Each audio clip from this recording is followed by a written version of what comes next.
The day my grandson was born was supposed to be one of the happiest days of my life. I had spent months imagining the moment I would hold him for the first time, look into his tiny eyes, and tell him that his grandfather would always be there for him. I bought a small blue blanket, a silver bracelet, and a wooden music box that played the same lullaby I used to sing to my son when he was little, but instead of hearing my grandson's first cry, I heard my own son say something I never thought I would hear. "Dad, you need to leave." At first I thought he was joking. The hospital hallway was crowded, nurses were moving quickly, and everyone was exhausted. My daughter-in-law, Emily, had been in labor for nearly 12 hours. I assumed my son was stressed, so I smiled and said, "Of course. I'll wait in the family room until you're ready." But he shook his head no. "I mean, leave the hospital." Got home, the smile disappeared from my face. "What are you talking about?" I asked. He looked uncomfortable. But Emily's mother, Patricia, was standing beside him. She folded her arms and stared at me as if I had done something wrong. "We only want immediate family here." My son said. I stared at him. "I'm your father, I know," he replied quietly, "but Emily doesn't want any tension today."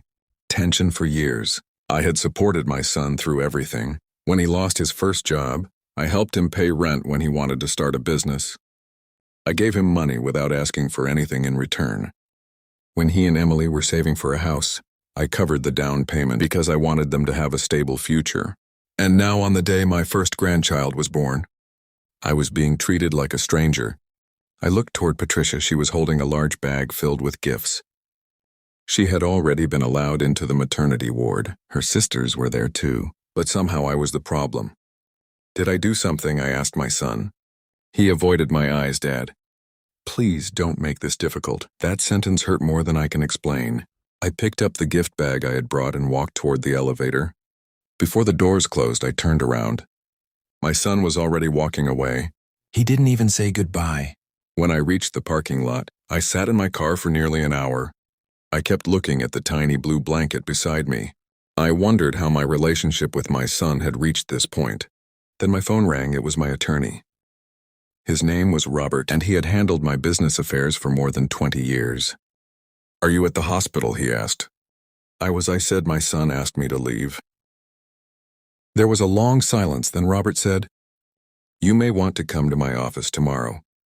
There are some things we need to discuss." I didn't understand what he meant, but I agreed the next morning. I drove to his office. Robert placed several documents on the desk. For years, I had quietly built a successful construction company. Most people thought I had retired and lived comfortably from my savings. Even my son didn't know the full value of the company, because I had always kept business matters private. But there was something else.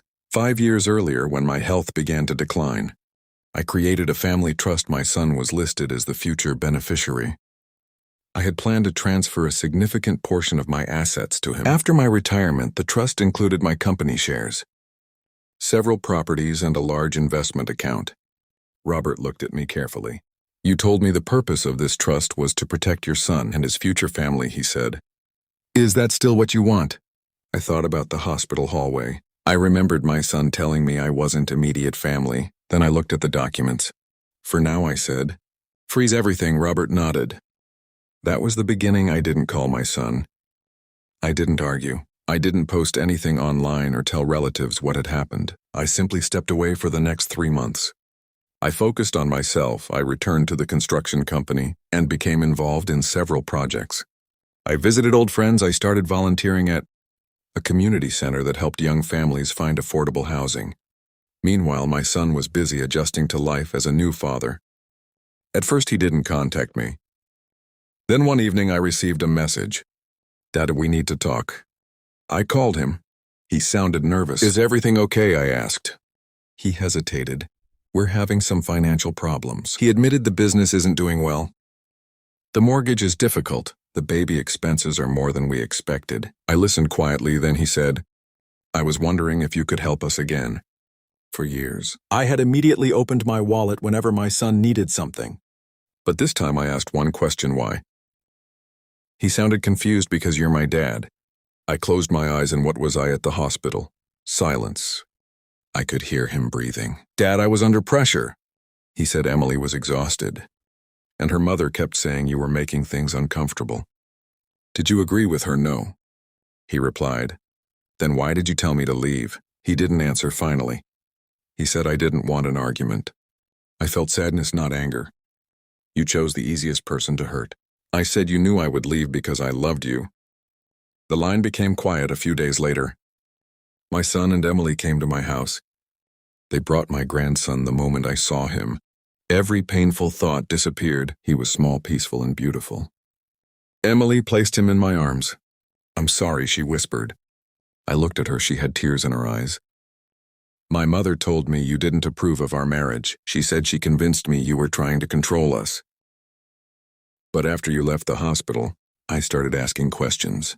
I realized most of what she told me wasn't true. I turned toward my son. He looked ashamed. I should have defended you, he said. You gave me everything and I treated you like you didn't matter. I held my grandson closer. I didn't give you everything so you would owe me. I said I did it because I loved you. But love doesn't mean accepting disrespect. My son nodded, then he asked the question I knew was coming. Are you going to help us? I looked at the baby. For months I had been considering changing the trust. Not because I wanted revenge, but because I understood something important. Money should never be used to control people, but it also should not reward people who treat love like an obligation. I will help my grandson, I said. I'll make sure he has opportunities, education, and security. But you and Emily will have to build your own future. My son looked disappointed. Then he nodded again. I understand. Over time, our relationship slowly changed. My son found a new job. Emily began working part-time from home. They learned to manage their finances without expecting me to solve every problem, and I became part of my grandson's life. I attended his first birthday. I watched him take his first steps. I taught him how to hold a hammer safely when he was old enough to visit my workshop. Years later, my son told me something I never forgot. The day I kicked you out was the worst mistake of my life. He said I thought you would always forgive me no matter what I did. I looked at him. I did forgive you. I replied, but forgiveness doesn't mean pretending it never happened. He lowered his head, then I added, sometimes people only understand the value of family after they risk losing it. The truth was, my son and his mother-in-law had no idea who they were dealing with. They thought I was only a quiet, old man who would accept whatever they decided. They didn't know I had built a successful company from nothing. They didn't know I controlled the future of the family trust. But more importantly, they didn't understand that I had finally learned to respect myself. I never used my money to destroy my son. I never tried to take away his home or ruin his life. My response was much simpler. I stopped allowing people to treat my love as something they could use without consequences, and in the end, that lesson changed all of us. My grandson grew up knowing that family is not about who has the most money or who gets invited into a hospital room. Family is about loyalty, respect, and being there when it matters. The day my son kicked me out was painful, but it also showed me who I needed to become. I walked into that hospital expecting to meet my grandson. Instead, I discovered my own strength. And when my family finally understood who they had been messing with, they realized something even more important. They had never been fighting an enemy. They had been pushing away the one person who loved them enough to give them everything and wise enough to finally set boundaries.